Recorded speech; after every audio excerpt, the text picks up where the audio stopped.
session. And let's go around and take a roll. I'm Joe Peck.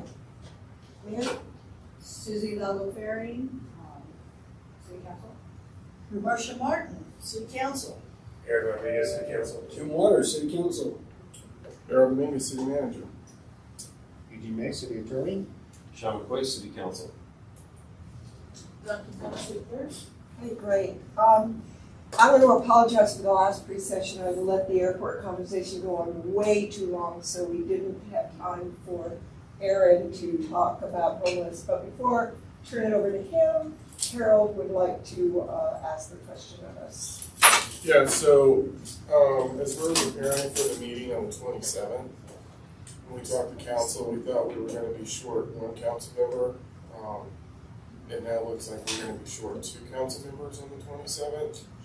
And the 2 items that we had placed on that agenda were guns and the housing report.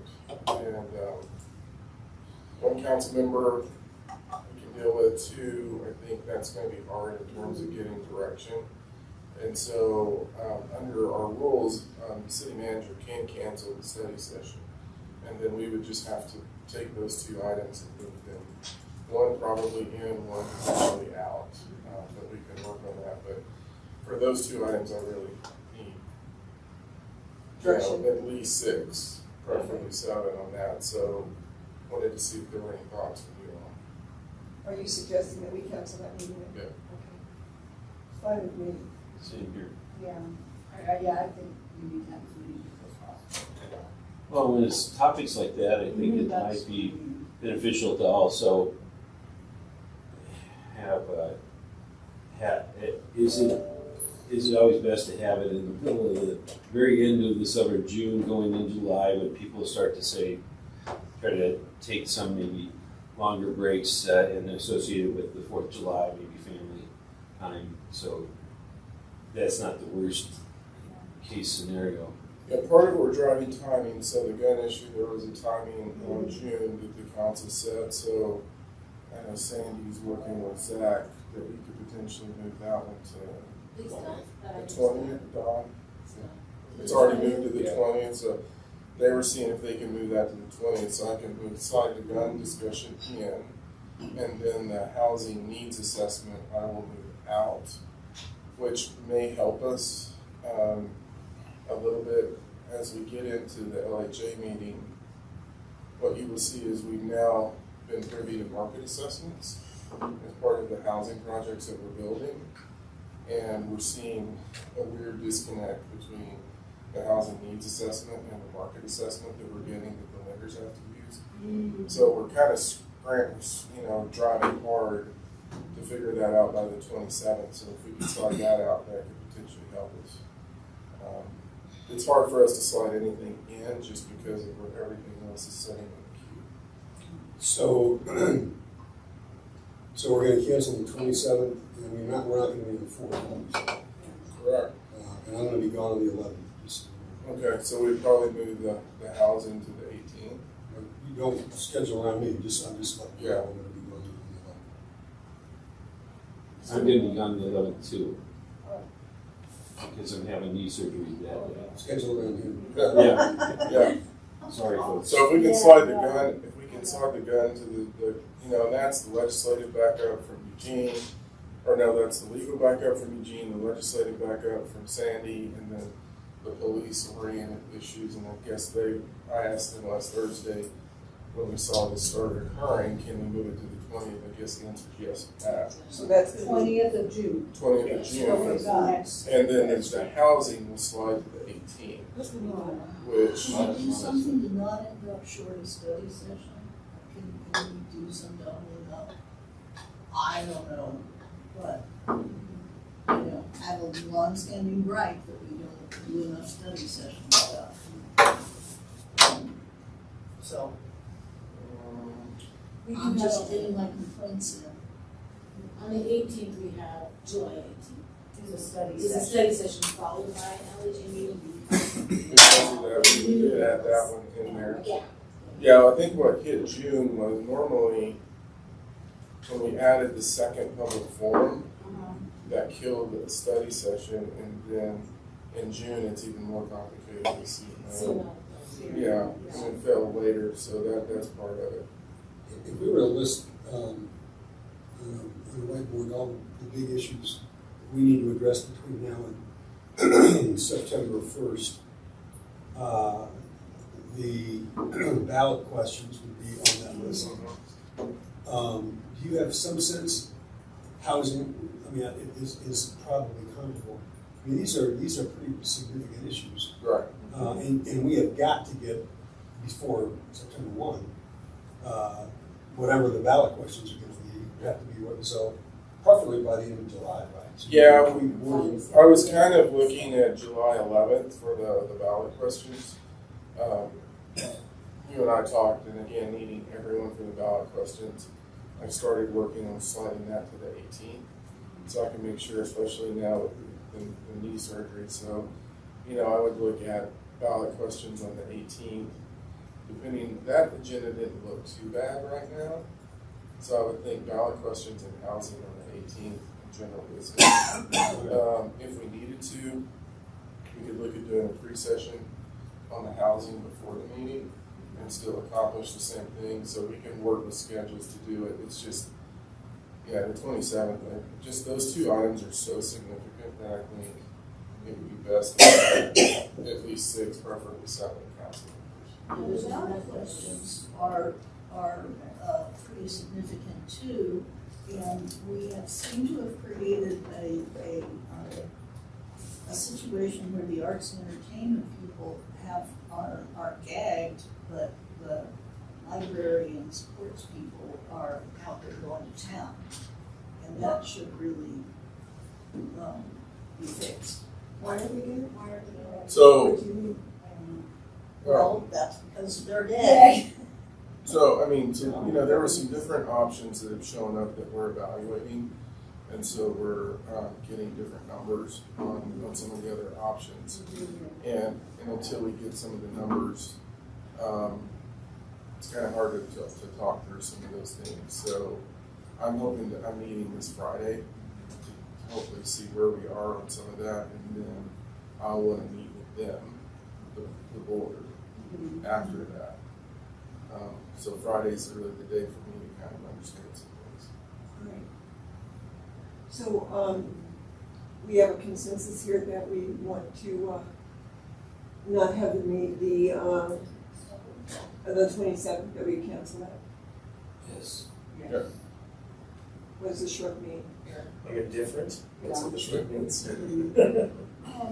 I do have a question about the gun safety. I know that we had asked for it to come back in June, but then when I think about, our council priorities, where would this fall, considering that we are having to cut meetings because of, unforeseen, 4th of July just happened to land on the 4th, so on a Tuesday. Right. Landed on Tuesday. So then that impacted. So, is there a possibility that we could move that further down? I think the only thing was what Marcia had said kind of along here was about trying to get something on the associated with the legislative agenda and stuff like that. So where we stood on some of these things, whether it be the gun issue or that. And so, of course we want to respect that in the sense of, to your point, that's a very important part of where we are as a community. We're kind of tired of the guns and everything. Well, that's not where all of us are Well, as a it was- community, but, It was a motion and a direction that we would look at it in June, so, I think we're good on the We have- 20th. As long as we're Okay. good with that, that's fine by me. Okay. yeah. it's, the whole idea of that motion was to see how much light there was between what happened on the council agenda and the legislature. Right. And I think that the legislature did everything that Eugene advised us we dared to do. So it doesn't need to be very long discussion. No, I think it's more going to be based on what we think may come back, and really, I think most of it's going to be Zach Yes. and the public safety connections that Very Council talked about. So. So just, this is kind of tangential, but you mentioned the legislative agenda. At some point in time, I still think this group ought to have a conversation with our legislators before they start drafting legislation to get some idea of what our priorities are, rather than, when you're in the legislative session and it's too late. So if there is other legislation, or whatever we decide to do with firearms, if any part of it has a legislative implication, we would have a chance to talk about that. But there are other things that we need, in my opinion, we need to be talking with our legislators about. So to that point, I'm glad you brought it up, that I did talk to Judy Amabile, and after when was this, Sunday night? And asked her if she would be willing, and her and Karen McCormick, be willing to meet with us, and she said yes, anytime. So I was going to talk to Harold about Awesome. that. So as we're talking about Tomorrow. scheduling, getting that on the calendar for me would be. Yeah, I think what we wanted to do is have this conversation, hear what you wanted to do on that, and then schedule something. Your direction is to schedule a meeting with the legislators ahead of our normal schedule in January, but do it Exactly. early Yeah. enough in drafting. Yes. I think that was part of that conversation, so. Well, it's just like us in budgeting, Yep. the pipeline for drafting legislation is now. Right. Right.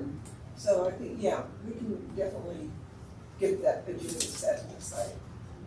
You know what though, let us know which legislators you would like to be in, maybe not just the ones we're always talking to, if there are others. The ones that killed the assault weapons.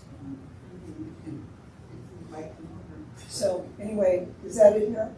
Yeah, that was a big thing for me on that Okay. decision, so. At the very least, I would think Jennifer Prenti, Yeah. Karen, Yeah. Sonia, and if Judy would be willing to do that'd be She great. is, yeah. And she drafted some of these bills, but that's why I asked her. Yeah. So great. So I'm turning over to Erin, and FYI, Shakita's not here. She, and I felt bad for her. She said part of all her emotion last Tuesday was that she had found out that her aunt had become very ill and gone into the hospital. So it was the generosity of counsel and the emotion of her Oh, no. favorite aunt that she just broke down, and then later in the week her aunt passed away. So today is her funeral. So she called last night and said, I'm leaving tonight for the funeral today, we'll be back Wednesday. So that's why she's not here. Well, I wouldn't be surprised if her youngest daughter's graduation also, Oh, because that yeah. also happened. Yeah, this that week. might be Oh, a factor too. That's right. Yeah, That's she, right, she goes on Saturday, right? yes, Yeah. she was very emotional, and I was a little taken back, Yes. but it was great. So anyway, Erin, you wanted to talk to us about homelessness ideas or whatever. Sure, I think there was a miscommunication that Shakita and I wanted to speak about, because this was a conversation that happened between Shakita and I while we were in DC for NLC. It was not because of what we heard at NLC, it was just a conversation that happened between us. So this has nothing to do with anything that was presented at NLC.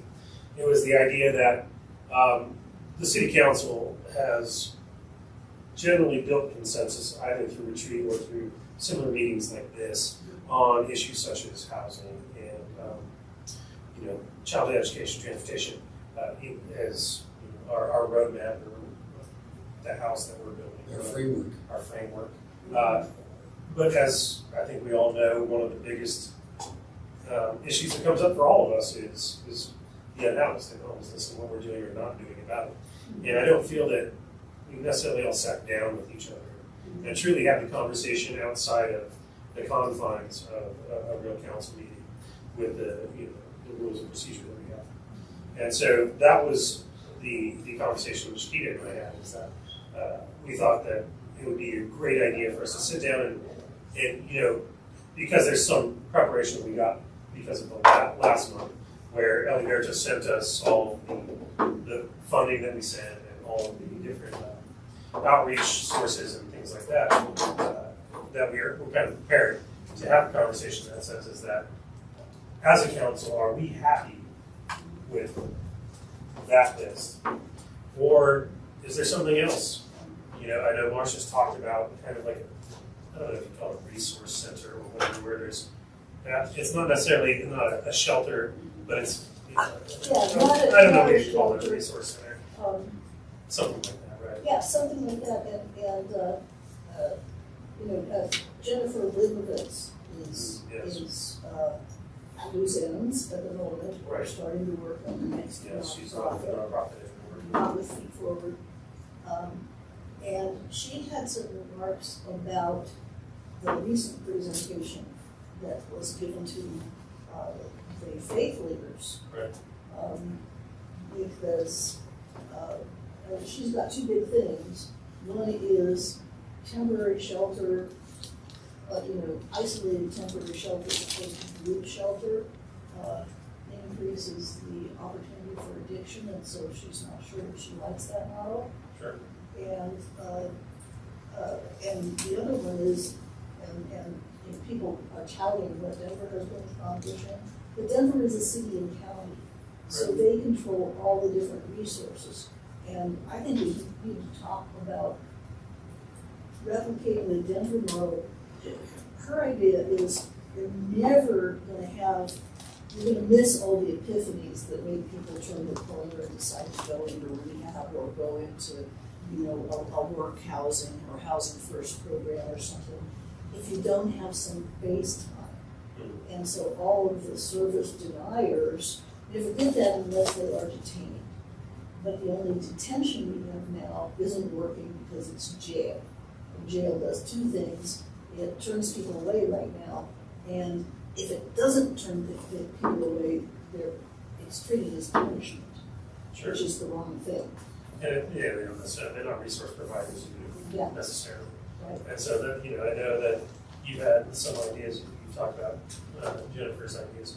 I know the mayor has been, has a working group or has had a working group based on it. So that was really the impetus behind my asking for this, is that if we could come to at least an answer that we can give people at the end of the day of, these are what we would like to see happen if we don't already have in the list of resources that we're already providing.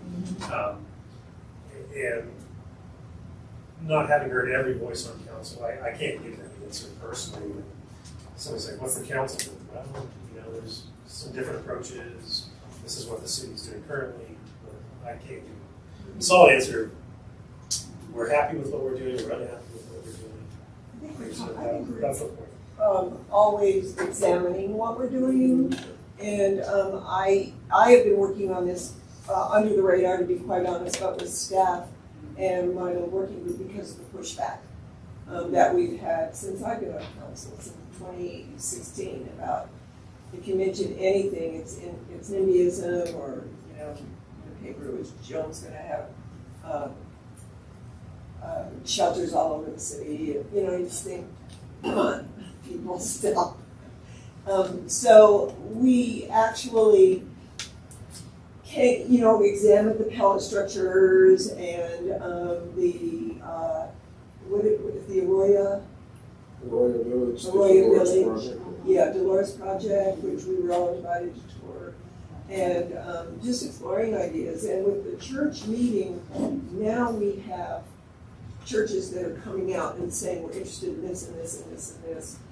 So I asked Alberto if we could, one of the things that a lot of churches want to donate, so we're trying to figure out where they should donate, and how, and Alberto and Harold have listed several options. So we're going to have a meeting this week or next. I have to look at my calendar, to be honest.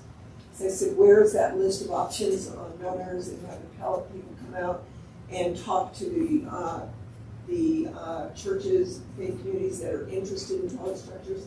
It's education, and we're asking for help because we as a city cannot do this alone. And it's also addressing what our public safety department has said, that what they need to help them with the unhoused problem.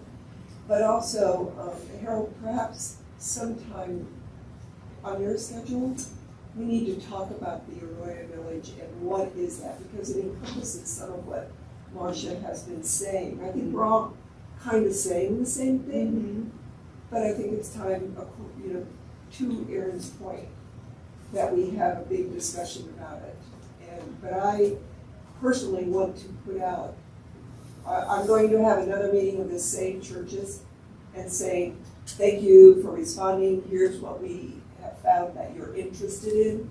So we're going to bring out the pellet structure people, we're going to bring out what the operation is, because it's not easy. You have to be really committed. And where our resources are, how can we get all the resources in the same place? Who's gonna operate it? It's a huge undertaking. It isn't easy. And to be honest, it's something I'm very interested in. But it's something you just have to work really hard at and come out with ideas rather than put what you're working on out there and have the pushback come before you have time to discuss it. Well, I think one of the things that needs to be discussed is whether it is in fact a solution to the problems that we have or not. Well, no. And what is not happening is that some of the people who control the moving parts that are necessary to a solution aren't in any of the conversations that you described. So you've got to look at things like the county courts, our municipal judge, because I frankly don't know exactly how the gears mesh to end up with all the people that get booked by our police force end up back out on the street. But I think we need to look at that. And other places have implemented drug courts and drug detention that allow people a week or two of detention to be processed into rehab or a housing first program or something that uses the fact that they were, apprehended in committing a crime, even if it is only sleeping or you're not allowed to sleep, to make an excuse for an engagement that cannot be refused. And I would not be comfortable going forward with anything until we have that conversation, because it's a piece of the solution that we can't implement by ourselves, and we need to get the buy-in of the county, and we need to understand how it works. Maybe everybody else understands how it works, but I don't. Well, to be honest, getting the buy-in of the county has been a 2-year project. And we're closer than we ever have been, to be honest. And I agree with you. I heard an incredible speech from Curtis Johnson, the county. The new sheriff. Yeah. About, what is her last name, Shively? Elena Shively. Yeah, Elena Shively's diversification program, which is great. I think it's amazing. The problem is you have to be arrested to be in it. And because but it would be wonderful if we had that, if we had them come and speak to us and explain it to us. So I agree, and maybe we should schedule a meeting about homelessness only. Yes. As I'm listening, I'm just thinking about a series of conversations that just, I think, stopped because of the pandemic. Right, we had a couple of meetings in the Washington Station. Yes. We had providers, we had public safety. Yep. For me, the where we were headed, what was most meaningful or productive for me was the clarity we began to achieve on the segments of our unhoused population. Mm-hmm. Right? So as I'm listening, whether it's what Marcia's talking about now, somebody's got a substance abuse issue, that's where I thought. Or, a man or woman who's looking for a safe house, or a family living in a car, or the value of that for me was segmenting a population, each segment needing something, Exactly. but needing something different. Mm-hmm. And then that segment of the population that simply refuses anything, and and now you're talking about those who refuse to go into a shelter or whatever. Our options were quite different. The resource commitment was going to be different. The policy implications were different. The strategy implication was different. So as I'm listening, if we're going to do that, I'd rather try to resurrect, right, to reinvigorate that conversation and get us to a place where there is clarity about which segment we're talking about and what's the strategy and how do you resource and are there policy implications for us for those segments. For me, otherwise it's like we're going to talk past one another. Honestly, I think if we kept following that through the pandemic, what we don't have perfect solutions for every segment, but we have some solution for every segment except the bottom tier, I guess I shouldn't be judgmental, the refusing tier. Service resistant. So the resistant and refusing tiers. We have nothing for them. Marcia, you could be researching that. I have been. Great, because that is the Fine. problem. Yeah. But I agree That's with the you in problem. that there are different segments, and that is the challenge. It's a challenge for a local community or a county to address all of those. And that, some of those are what we put out to the faith community, all different tiers of support. Where can you help us in this? And are you interested? And there is interest. And to be honest, where we butted heads with the county is that they are a housing first model. And when I talked to and toured the Boulder shelter, we have a different idea of what housing first is. The Michael who runs that Boulder shelter, his idea is that anybody that's on the street, regardless of what the problem is, you take them and convince them to be in housing. It doesn't matter if they're using meth, alcoholism, unemployed, etc. Put them in a house first. A unit. I'm not necessarily saying a house. I have butted heads with him on that, mainly because of working with Hope, working with the Hour Center. Some people are so far gone that they cannot stand to be contained. And Ellis, from Hope's, gave us a good example. They've been working for years with one person, this one man, and he finally allowed to be put in an apartment, and I think it was a 3-room apartment, a bedroom, a bathroom, and a kitchen, living room idea. When they went to visit him, he had put a tent in the living room and was living in there, not using any other part. He could not take being confined. And that's where I butted heads with Michael, is that you're creating a situation that we can't always live up to. But they wouldn't help us with funding or anything if it wasn't housing first. But there are no statistics when the statistics come out and they say, we housed so many people this year. My question is, how long did they stay in that unit? Are they still housed? Because those statistics don't come out. And that bothers me. So my reasoning is, like with the pallet structures, these are not overwhelming units that would overwhelm a human being. But it's a lot of operation, it's a lot of. I've been researching that and I met with them. So I can't share this was my own account. Yeah. So through them, but it has several, data points, statistics, as well as background information on the ballot structures and how different communities have tapped into various resources with their own police, Exactly. courts, and how they've brought it all together. As well as tapping into people who have recovered, moved on, and then come back to support the project. So, so that's what I've been researching on this. And it sounds like there are some churches who are interested Yes. in knowing more.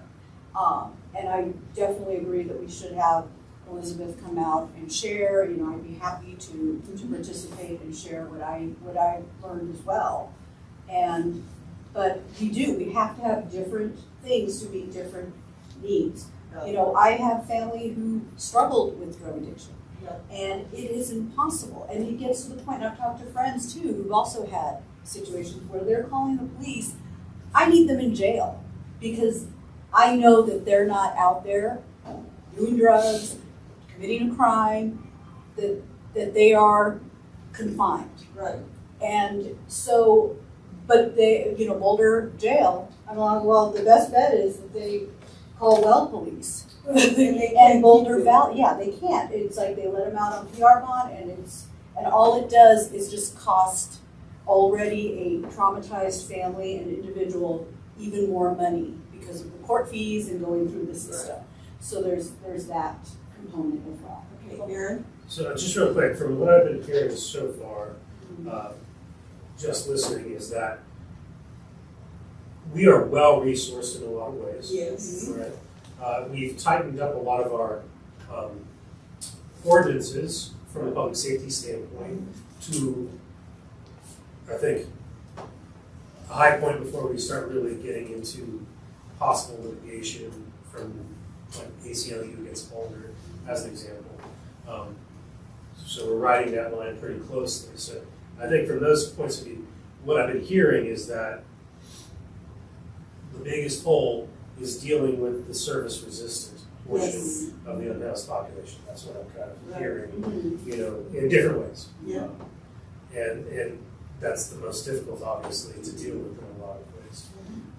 And so it seems like we have some different ideas about how to deal with them. As far as not going too far as bending over backwards for service resistant folks, but having those resources available, and then also dealing with some of the public safety issues that occur. So that seems to me, as council, to be where we need to focus then, is on, that's where we feel the hole is maybe. And, you know, will we because we have to take it from a resource availability concept too, is that, yeah, I'd love to have specifically, you know, maybe a shelter for women that are going through domestic violence issues and things like that. But doesn't seem to be the biggest hole that we're seeing in our spectrum of resources as well as ordinances, is what I'm just hearing. Okay, that's what I'm hearing. I don't know if that's where you're going. I have a question for Eugene. Can I ask? It's up to you, Jim. Well, Yeah, it's not supposed to really be staff interaction. okay, well, it was just about the Boise case. So if an individual, according to that case, my understanding, correct me if I'm wrong, is that if we have available shelter or available space, we can legally remove them from a park or a public space. Generally, yes. Boise is the 9th Circuit, we're in the 10th Circuit, so it's Okay. not binding precedent here. We Okay. have regs that follow the Boise guidelines. Yes. As a So, I mean, defense mechanism. And that was more in response to ACLU and the ways of coming in. Yeah, and we're working on space, but And, per our staff's time, I think that you're all right. This would be a good discussion of all of council and to bring in, as we did at some of the community meetings, the resource people, let Hope tell us what they're facing, what they see every day. And Hope would house people at the lamplighter, who need to say no more. And then Candlelight, which is having problems right now. So it isn't easy to take a person and say housing first, Right. yeah. because The only question I would have though is, I know they do point in time counts, right? And I would like that point in time count to be in the middle of the summer. I would too, thank you. And also to kind of separate out, if possible, how many could be classified as service resistant. So that would help, I think, figure out how much resources and time that we should allocate towards that specific subgroup, if you will. So I let's- think that would be very helpful. So let's think of a time when we could actually Well, I don't know who does the point in do time, this. Well, usually. Yeah, so we're getting better data sets now because of Elder and the work we're doing. And then we recently had a conversation with the county about sharing data sets because that was a big part of the problem is while we were participating, we didn't have access. So we kind of overcame that hump about a month and a half ago. And so the data is going to start becoming more clear to us. You know we had 1,900 interactions, of which it was 348 unique individuals. Average number of contacts per individual is 5. 85 were vital documents that we received, 28 coordinated entries, screens completely complete, 18 housing assessments, 302 referrals, 14 benefit applications, and 13 completed referrals verified. So you're starting to see how it's moving through. Yeah. The issue that we're now starting to see with the service resistant is that, and actually we talked about this in the housing, we talked about the housing advisory board this meeting, is addiction to fentanyl. Mm-hmm. And then, Sarah talked about that they're now cutting fentanyl with another drug, xylazine, which is, Now it's Narcan issues. well, it's also xylazine apparently xylazine also causes major infections. And so what you're finding is we're dealing with people that won't even go to the hospital, and that have massive infections that are going to lose a limb, but it's all because they don't want to stop taking fentanyl. And so, the challenges we're moving through here, the thing I would say as we're having this conversation is resources are going to be an issue. Financial resources are going to be an issue. And, there will have to be a decision-making process of, if we're going to do this, then we're going to have to stop doing this, just because of the limitation on the funding.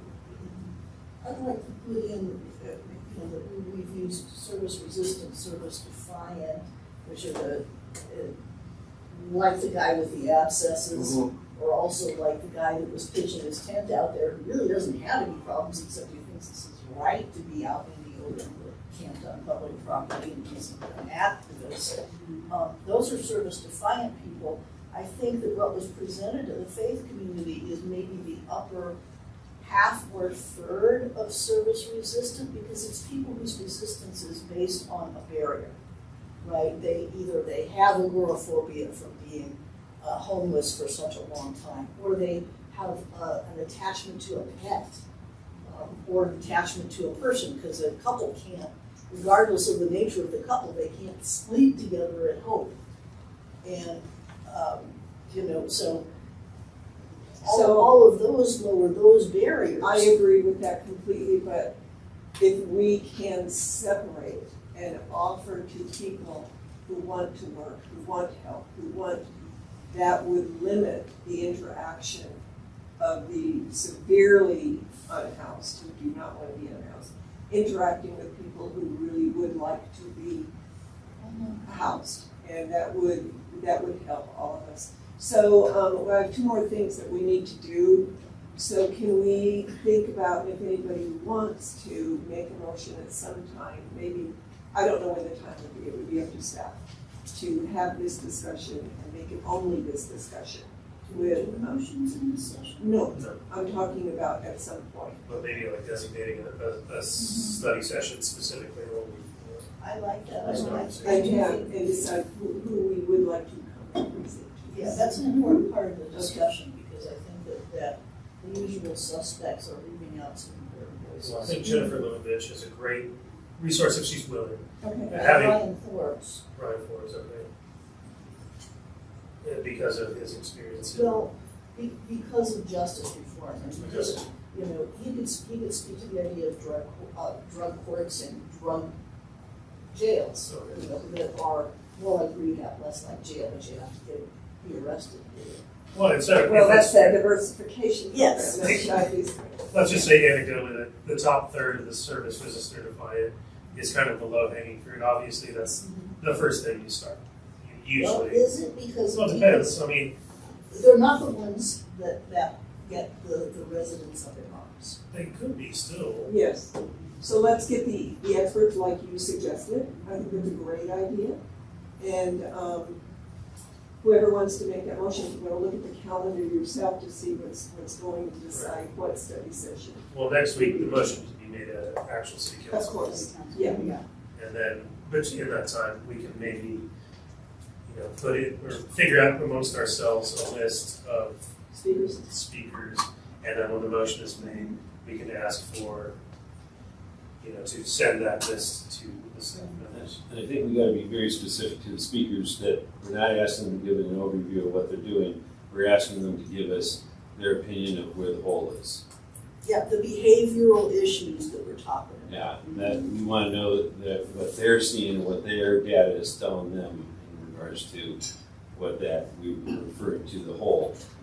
Because I don't think we'd have the time to have them come in and give a real overview of what they do, but more assume that most people watching have a clue about what their goal is. If they want to give a quick mission statement and then go into that, that's fine. Short presentations and then availability for back and forth with council. So, Are you gonna want the sheriff in the county there? Yes. yeah, Yeah. or should be, Or maybe should somebody with DA, maybe somebody with sheriff's department. Yeah. Not just Boulder Shelter, because Joan's right, they have blinders on. Yeah. They've got their mission. And Right. yes, they're- And, yeah, but we're breaking that barrier. And to the point about bringing the churches back in, to Harold's point, they want to donate. So we're trying to figure out what kind of a process or mechanism do we need to let them do that so that it's not specific for one specific detail of homelessness, but for whatever we need to be drawing on those funds. So it's a lot of examination. I'm gonna move on because I do have two things here that I need to bring up. The first one is, hold on, I forgot. No, we're not. Okay, we're not doing that. Okay. So I had a personal email from a resident about a post on social media by a council person that they were very, very unhappy about. I sent it to Eugene and Harold for consultation.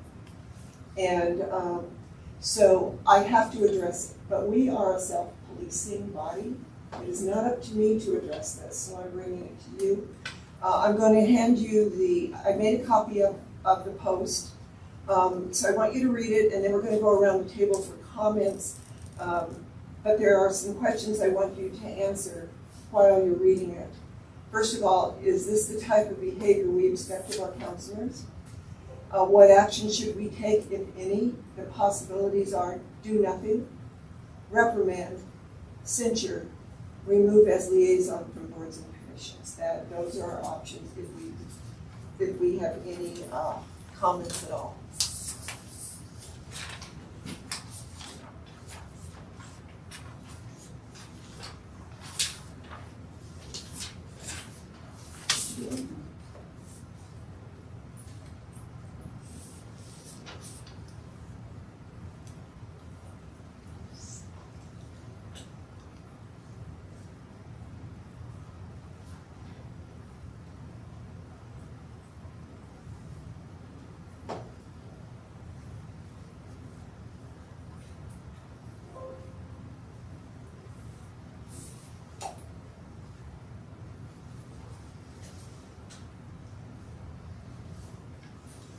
So I do want to talk to you also after this about the public invited to be heard comment that I made.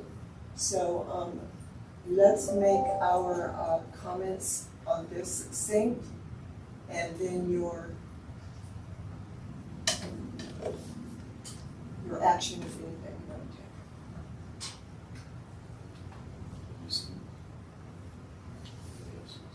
Yeah, we've all seen it.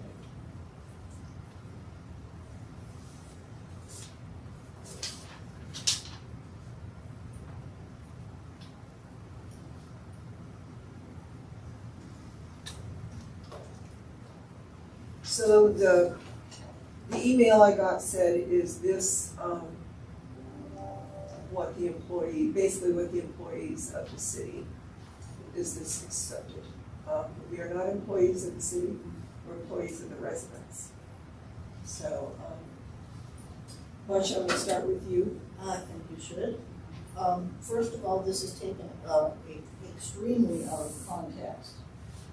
Second, it's on my personal Facebook page, and the thing that it says on my personal Facebook page is this is my first personal Facebook page, nothing I say here is speaking for the city of Longmont or the city council of Longmont. What was happening was these were posts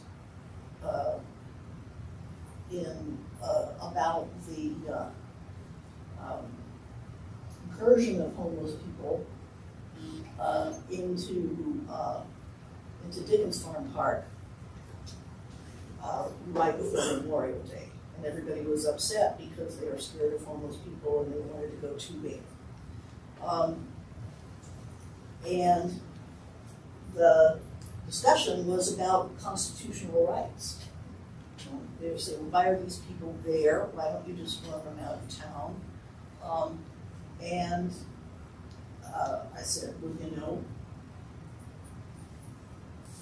they have constitutional rights and they can't be moved along until they've been ticketed.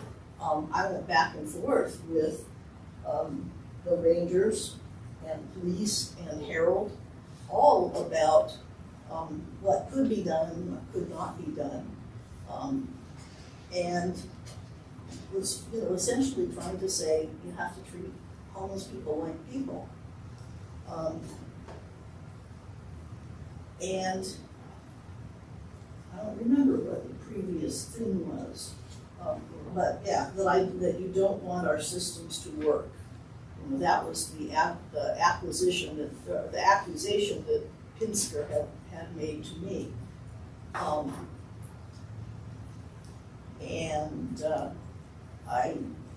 I mean, this guy has a thing for me. So, for example, I was involved with an anti-Valentine's Day piñata event at Longmont Public Radio. And anti-Valentine's Day is a joke, right? I mean, it's a thing for singles who are not partnered and are not going to be partnered, and nobody's buying them dinner. And so, you know, it's to make fun of the thing. Well, this guy thinks that a woman is getting out of her place if she makes fun of Valentine's Day because she's threatening the male supremacist version of the male-female bond. And he said as much to me. And in fact, this thread has a reference all the way back to that. So I think that, first of all, I was acting properly. Second, that this guy is out to discredit me. And third was I was having free speech on my Facebook page, on my personal Facebook page. This isn't really about what the other person did.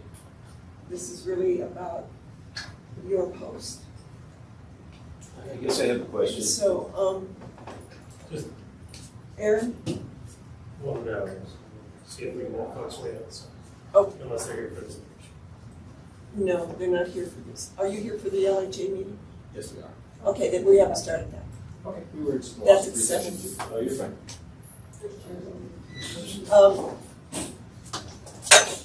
She can stay, you gotta go outside. Yeah. I understand. I don't mind this.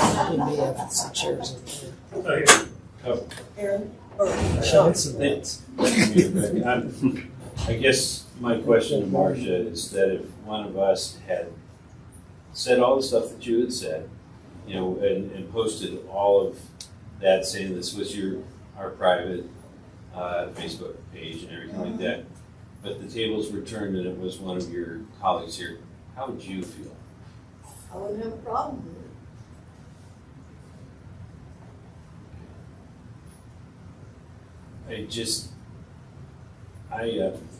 So maybe, No. Being a teacher and an advisor to students with student groups, you know, I often talk to them about, you know, your outward face on social media, and nobody wants to take away anybody's civil rights or anything like that. It's just, you know, part of the thing that we do as adults is try to model for them what is the best way to do things. And probably when the internet was kind of young and Twitter was kind of young and 15 years ago and everybody was kind of shooting from the hip from it, this sort of thing was more common, because people didn't really know how long it would stay out there and perpetuate in society. But at this point, we know that everything we ever put out into the internet at any point is there, for forever. Yeah. So, Tim, Aaron, and Susie, do we hear any of you? There was- Well, yeah, I wasn't gonna weigh in. So. I'm sorry, Aaron. No. I totally raised my hand for a different reason, which was addressed already. But I will say personally that unless it says we, the council, say this, I believe it is a freedom of speech issue personally. It's stylistically not me. I don't engage on Facebook. I find it personally to be a waste of my time. But more power to Marcia a lot of times, I'll be honest with you. I raise my little defiant resistance fist. You tell them, And so I can't condemn it because to me it doesn't break any real rules. It's not, again, not stylistically what I would do. But I think, I'm admirable of teachers that you're trying to set a good example. And I wish politicians at large would actually try to set that example. We know that's simply not the truth. And not technically their jobs either. And so therefore I don't think it's Marcia's job to teach a teenager how to be civil on social media. Okay. And so having seen many interactions somewhat similar to this, I think that Marcia does a good job of separating the council's position and her position. Okay. And I therefore don't take issue with how she uses Facebook. Okay. Susie?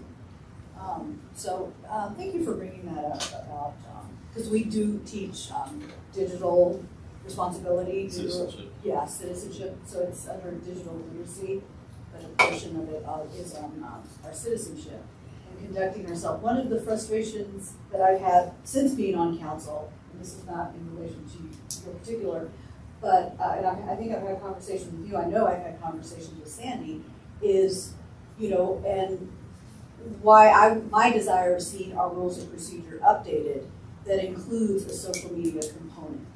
And I don't see any reference to her, on this particular one, looking at that as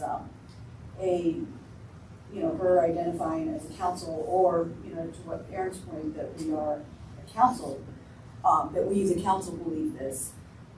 So, but, again, it's like our rules of procedure are very vague and it doesn't, like what particular, I think about when, as in my union capacity, we are dealing with members who are being reprimanded for whatever issue, we comb through the master agreement, which violation occurred here.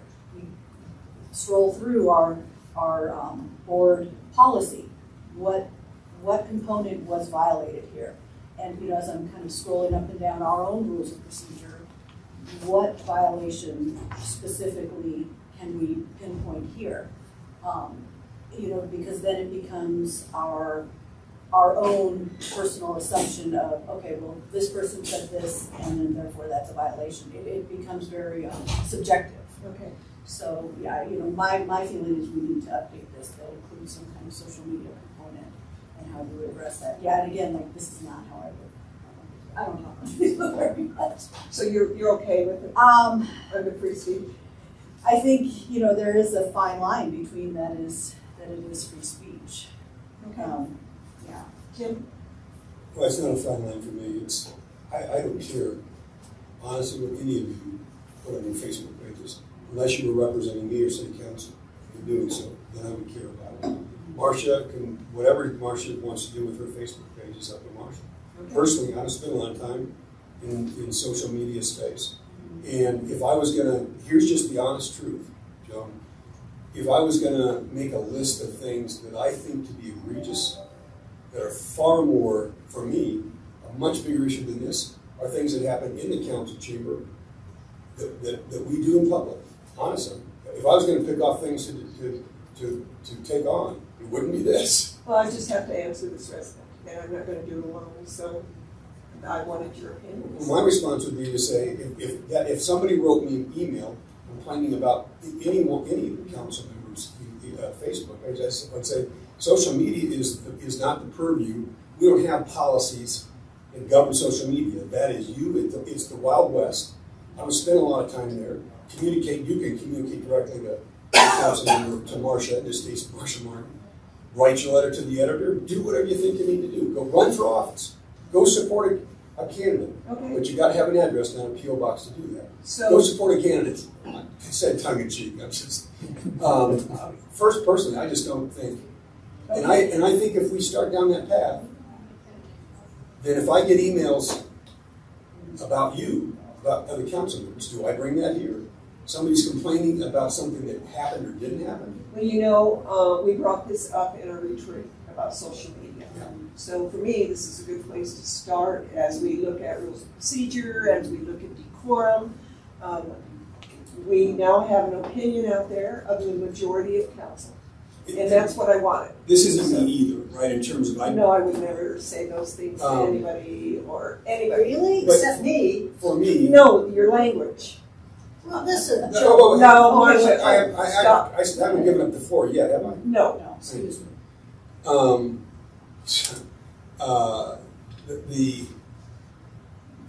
In the retreat, when we talked about social media, I took my cues from Sandy early on.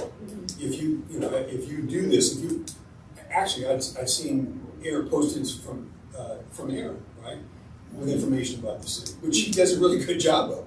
I envy what Aaron does on social media, on Facebook, bringing to the attention of our public things that are going on in the city. It's like, what does he look at that keeps him in front of it?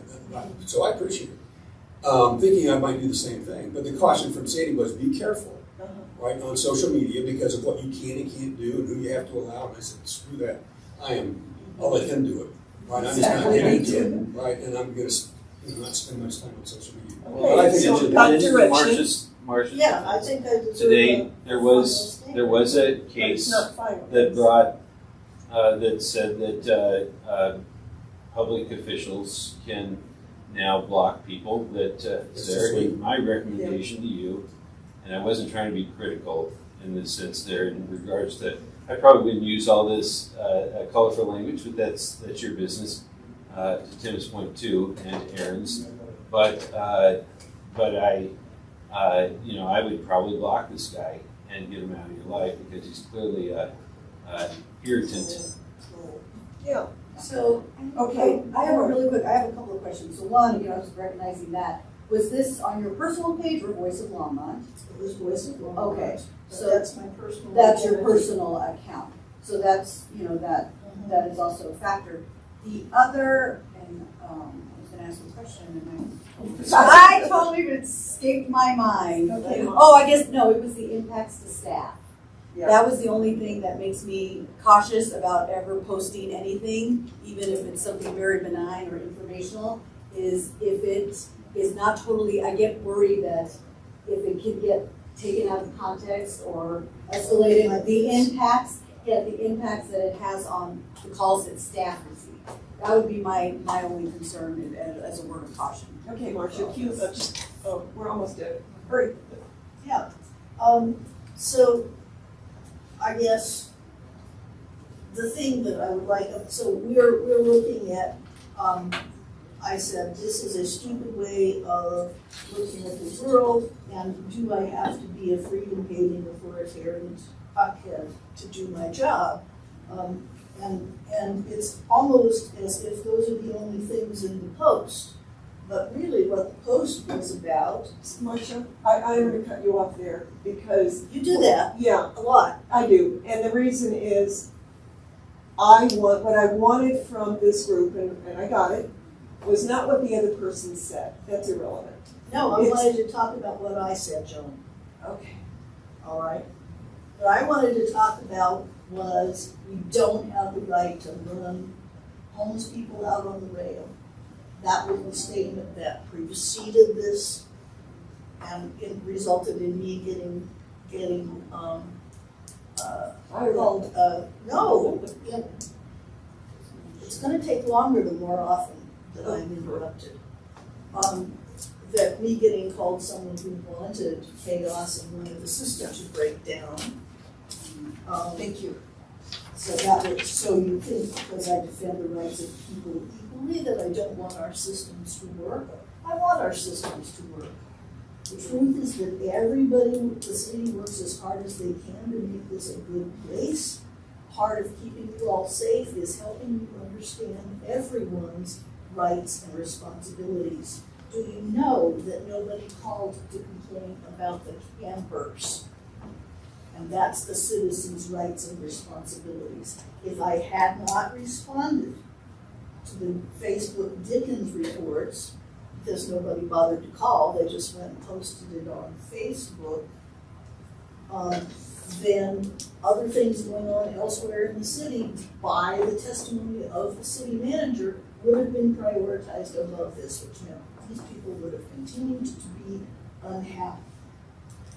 So, even though I'm doing it as myself an engaged but fairly well-informed citizen, I am, in fact, doing my best to get people to act right by educating them.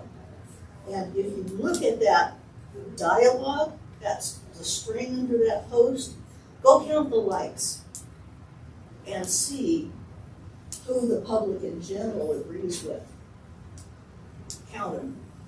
And that's all I have to say. All right, so I will just answer this gentleman as you directed, to tell him it's free speech and that she has the right to say whatever she wants, and that is what social media is, basically. I'm sorry, I wanted to talk to you about the, which is why I kept trying to move us on, about the public invited to be heard, but it is 7 o'clock and we have the LNG. So thank you all. Should we adjourn? Yes. I move we adjourn. Yeah, we have to adjourn.